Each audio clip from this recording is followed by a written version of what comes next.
Bonsoir à tous, merci de votre fidélité au programme du soir sur New World Info. Dans le décryptage ce jour, nous évoquons cet accord entre l'Allemagne et l'Espagne qui entre en vigueur, un accord sur la migration. Nous évoquons le sujet avec notre éditorialiste Mamadou Diouf. Bonsoir Mamadou Diouf.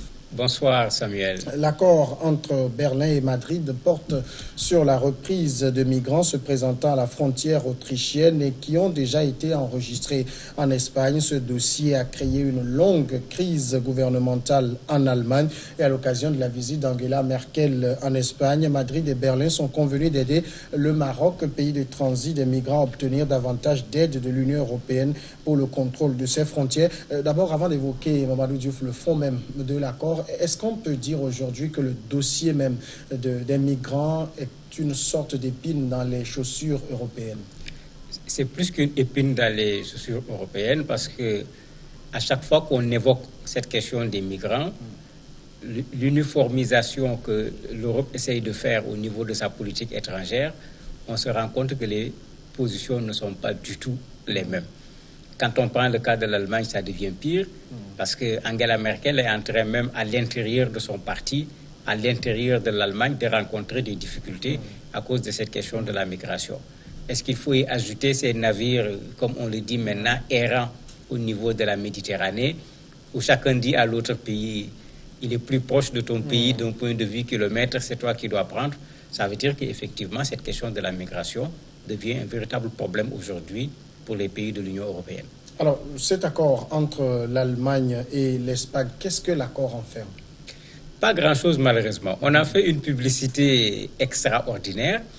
L'objectif de l'Allemagne est important parce qu'au niveau de l'Union européenne, il y a un principe qui est là et qui n'est pas respecté.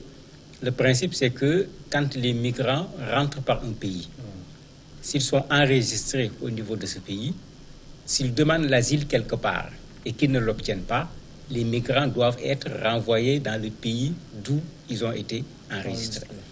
Ce qui se cache derrière, c'est que ce pays-là également va les renvoyer d'où ils sont partis. Le problème, c'est qu'à l'échelle européenne, il y a beaucoup de difficultés à appliquer une telle mesure. C'est la première chose. La deuxième chose, les pays comme l'Espagne, comme l'Italie, qui sont généralement les premiers pays qui sont atteints par les migrants, si c'est appliqué, l'Espagne a reçu à peu près 23 000 personnes cette année. Si ces 23 000 personnes ne parviennent pas à avoir des autorisations de séjour au niveau des autres pays, cela veut dire que tous ces 23 000 personnes sont renvoyées à l'Espagne. Mais vous imaginez le problème que ça va poser pour l'Espagne, qui est une porte d'entrée, qui ne sera pas du tout le même que pour l'Allemagne, qui n'est pas une porte d'entrée, parce que l'Allemagne pourra choisir les personnes qui l'intéressent parmi les migrants et demander à l'Espagne de reprendre les autres. L'autre élément qui fait que ce n'est pas aussi extraordinaire, c'est juste une des frontières de l'Allemagne, celle avec l'Autriche. Et quand on regarde cette frontière, à part la période où c'était les réfugiés syriens qui ont dû passer par cette frontière, ce n'était pas le chemin le plus court, mais parce que les gens mettaient tout le temps des murs métalliques pour les empêcher de passer par chez eux, ce qui les avait amenés à passer là-bas en masse, ce n'est pas le chemin par lequel passent les migrants pour aller en Allemagne. Donc s'il y a des personnes à ramener en Espagne qui veulent rentrer en Allemagne, c'est clair que le nombre sera un petit nombre, c'est des gens qu'on pourra compter du bout des doigts. Ce qui est important ici, c'est plutôt l'objectif que l'Allemagne vise parce que Angela Merkel l'avait promis pour pouvoir mettre en place son gouvernement. Ils vont faire en sorte qu'il y ait cet accord au niveau des pays européens et que l'accord soit appliqué en bonne et due forme pour que l'Allemagne ne continue pas de recevoir un flux important de réfugiés.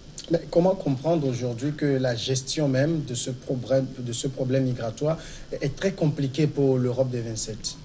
C'est compliqué parce que, si je reprends le cas de l'Espagne, parce que c'était l'Italie, on parlait tout le temps de l'Italie, mais bon, il y a un premier ministre là-bas qui a décidé de fermer les frontières. Le résultat, c'est que ceux qui partaient, ayant compris qu'ils ne peuvent pas débarquer en Italie, mais ayant également des problèmes pour partir de la Libye. Tout le monde sait ce que les migrants ont subi en Libye. Donc la voie n'est plus la meilleure des voies, mais il faut aller au niveau du Maroc. Quand on prend le détroit de Gibraltar, c'est 14 km. Ce n'est rien du tout. Donc c'est par là qu'il faut passer. Et quand on quitte le Maroc, on prend le détroit de Gibraltar, on aboutit en Espagne.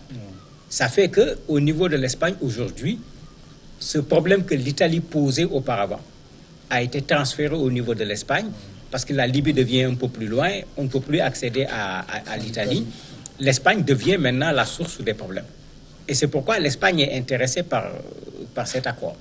Mais quand on regarde dans le fond de l'accord, il ne s'agit pas simplement de ramener les gens en Espagne. Ils sont en train de trouver une autre solution à une première proposition qui n'avait pas marché, c'est-à-dire mettre des camps dans les pays africains du Nord qui sont riverains de la Méditerranée pour empêcher aux migrants de venir.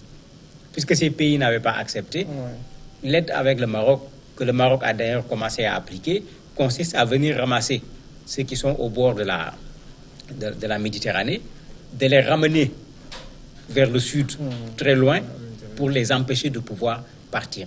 En ce moment, en fait, on transfère le problème sur le territoire marocain et on promet au Maroc une aide pour que le Maroc empêche à ces réfugiés plus d'autres populations qui ne sont pas nécessairement des réfugiés ou qu'ils appellent des réfugiés économiques, de pouvoir traverser la Méditerranée et d'accéder à l'Espagne en particulier. Alors, il y avait quand même un principe de quota pour la répartition des migrants qui débarquaient. Est-ce que ce principe entre les pays européens est aujourd'hui enterré? Mais il est enterré depuis longtemps parce que le principe, c'était la première tentative de solution. Parce que l'Espagne, comme l'Italie, avait dit, attendez, les gens qui viennent ne sont pas intéressés par nos pays. Très peu parmi les migrants veulent aller en Espagne, très peu veulent aller en Italie. Les gens veulent aller en France, en Allemagne, en Angleterre, etc. Et c'est ces deux pays qui leur avaient dit, attendez, soit vous acceptez que c'est un problème européen, parce que nous ne sommes qu'un pays de passage. On gère le problème ensemble, soit vous ne dites rien, nous on laisse les gens débarquer, mais en même temps, on les laisse continuer. Ce qui serait contraire à l'autre principe, il faut qu'on les ramène par le pays par lequel ils ont été enregistrés, etc. Quand les gens ont vu ça, ils ont dit, mais attendez, ça va créer des problèmes, il faut qu'on voit comment on va répartir. Dès qu'ils ont commencé à répartir, il y a des pays qui ont été catégoriques pour dire qu'ils ne reçoivent rien du tout. D'autres ont dit, on va recevoir, mais le quota que vous nous avez donné est trop élevé. Ce qui faisait que le problème restait encore le même pour l'Espagne et pour l'Italie, qui étaient les pays par lesquels les gens passaient. Et c'est en ce moment qu'on a essayé de trouver une autre solution. Il faut les empêcher d'arriver. Il y a eu Frontex, il y a eu tout un ensemble de tentatives de résolution du problème. Mais puisque le problème n'est pas résolu jusqu'à présent, mais il faut qu'ils acceptent qu'il y a un sérieux problème dans ces pays de départ et qu'on essaye d'aller chercher très certainement la solution là-bas. La solution qui consiste à fermer les frontières n'a pas encore donné de résultats jusqu'à présent. Alors, aujourd'hui, cet accord que l'Allemagne vient de signer avec l'Espagne, est-ce que cet accord va être étendu à d'autres États également? C'est ce que l'Allemagne veut. Déjà, l'Allemagne cible l'Italie, la Grèce, puisque si vous voyez, après l'Espagne, c'est les deux voies d'entrée. Ça permet déjà à l'Espagne, à l'Allemagne plutôt, si ces trois pays signent, cela veut dire que toute personne qui arrive en Allemagne et qui est rentrée en Europe par la Méditerranée, l'Allemagne a la facilité de ramener ces personnes vers ces trois pays. Mais ça ne suffira pas parce que, comme j'ai dit, ceux qui partent en Allemagne ne passent pas nécessairement par ces trois pays. Il y a d'autres qui passent par d'autres voies. Mais c'est ça que Angela Merkel veut faire parce que, comme je l'ai dit au départ, elle a un sérieux problème à l'intérieur de son pays à cause de la question des migrants. On a vu comment elle a eu des difficultés au moment des élections. Elle a eu encore beaucoup plus de difficultés pour mettre en place un gouvernement. Et son ministre de l'Intérieur est catégorique. Lui, il est pour le refoulement systématique des migrants qui ne parviennent pas à avoir des papiers en Allemagne. Et ça lui pose problème parce qu'elle avait défendu le contraire. Et c'est pourquoi elle cherche cette solution intermédiaire, qu'on les ramène d'abord dans un pays européen par lequel ils sont entrés, et que par la suite, qu'on essaye de bloquer les gens à partir des pays de départ. Comme ça, elle sera quitte, elle n'aura plus de réfugiés devant elle, en voulant dire non, c'est des êtres humains, il faut respecter les principes des droits de l'homme, alors qu'elle a à l'intérieur de son gouvernement un ministre de l'Intérieur qui ne veut pas entendre parler de présence de migrants au niveau de l'Allemagne. Alors, est-ce qu'au-delà même de tout le tintamarre qu'il y a autour de cette affaire pour Angela Merkel, ce n'est pas une manière de sauver son gouvernement? Oui, c'est pourquoi j'ai dit elle règle un problème intérieur. C'est-à-dire, elle règle un problème européen, parce qu'il y a un problème européen qui est là, mais l'Allemagne a un problème particulier, parce qu'avec les réfugiés syriens, quand elle a accepté d'en prendre un très grand nombre ce qui n'était pas seulement de la gentillesse, parce que l'Allemagne a besoin également de bras valides. C'est un pays vieillissant. Il ne faut pas que les gens oublient cet aspect-là. C'est un pays vieillissant qui a besoin de personnes, mais comme disait l'ancien président français, les Allemands préfèrent, c'est le cas du Premier ministre, qu'on choisisse les personnes qu'on va recevoir. Au lieu de recevoir tout simplement un lot de réfugiés, ils sont pour cette tendance qui consiste à regarder dans la masse des migrants de quoi l'Allemagne a besoin, quelles sont les qualifications qui sont au niveau de ces personnes et dont l'Allemagne a besoin, qu'on vienne choisir ces personnes et qu'on laisse les autres aller voir ailleurs.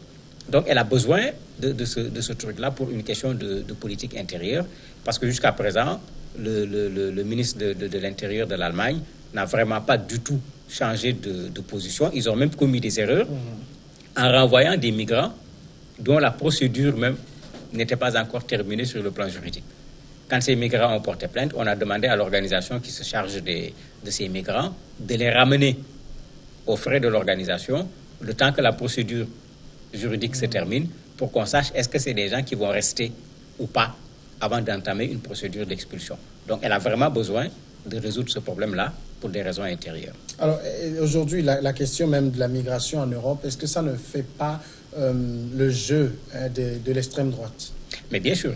Ces gens, il faut voir comment l'extrême droite monte dans tous ces pays et leur cheval de bataille, mais c'est ça.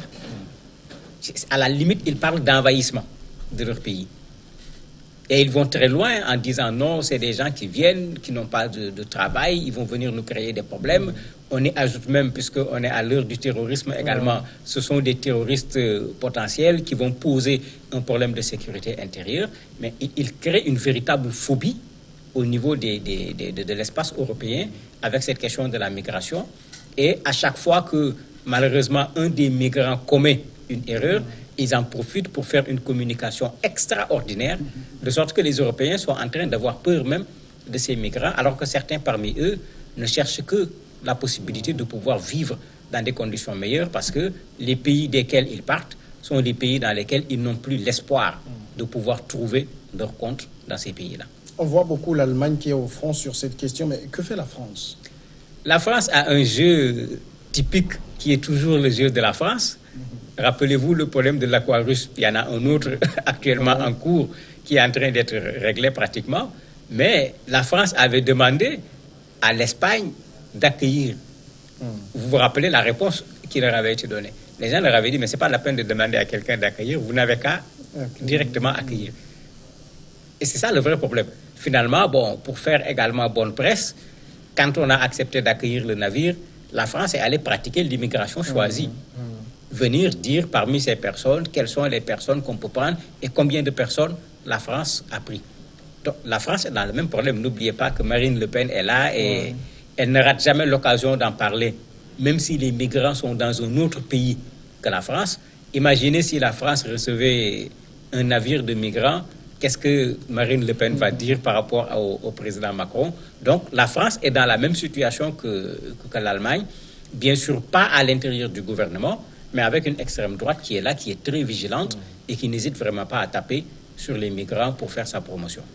Amadou Diouf, merci d'avoir répondu à nos questions.